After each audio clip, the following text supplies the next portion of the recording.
Hello guys, bebenta kami ng kalakal ngayon. Yan sa Lidl. Ito yung kasama ko, dami oh. Yan, mga bote, pingkan.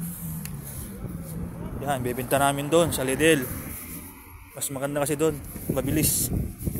So, lagad-lagad muna kami. Partida yan oh, overtime pa yan kanina. Lagad-lagad lang tayo, malamig. Malamig ngayon guys. Kailangan magbenta. Ito mga naipon namin eh. Mga pinag-inuman, mga juice, soft drinks. Dito sa Hungary pwede nga ibenta yan guys. Yun, dito kami sa Lidl.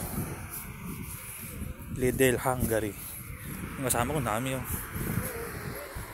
Ito pwede pambili ng pagkain. Pwedeng cash.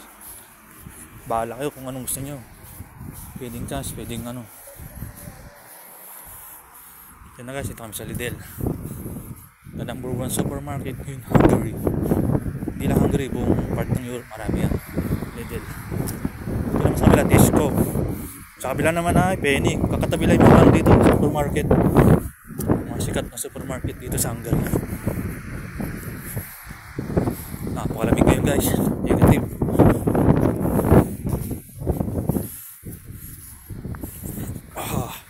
Yan, dito na kami. Magbabawas ng kalakal. Magbebenta ng bote kalakal. Yan guys, Lidl. The number 1 supermarket in Hungary. Mig guys. Wala na, puno na yan. Baka puno na, tignan mo. Ito guys, pakita ko sa inyo yung machine. Inuulog mo lang dito, ayun oh. Ayan guys, oh, iulog mo lang. Yan, iulog mo lang oh, pera yan.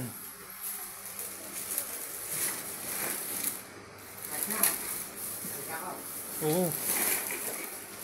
Pero mo na, para mabilis. Ayan guys, oh, iulog mo lang yan. Dami oh, kita yan. Uy, dami oh. Mga ano lang, iniipon yan. Ito sa akin, oh. Mga bottles. Ito, mga plastic ko, sayang oh. Kunin natin. Ang ganda ng lagayan. Ayun, oh. Yan, bilis, oh. 800 agad. Yan lang, pulot-pulot lang, eh. Ang sabila tayo. Sige guys, God bless. Kusunang sa iban.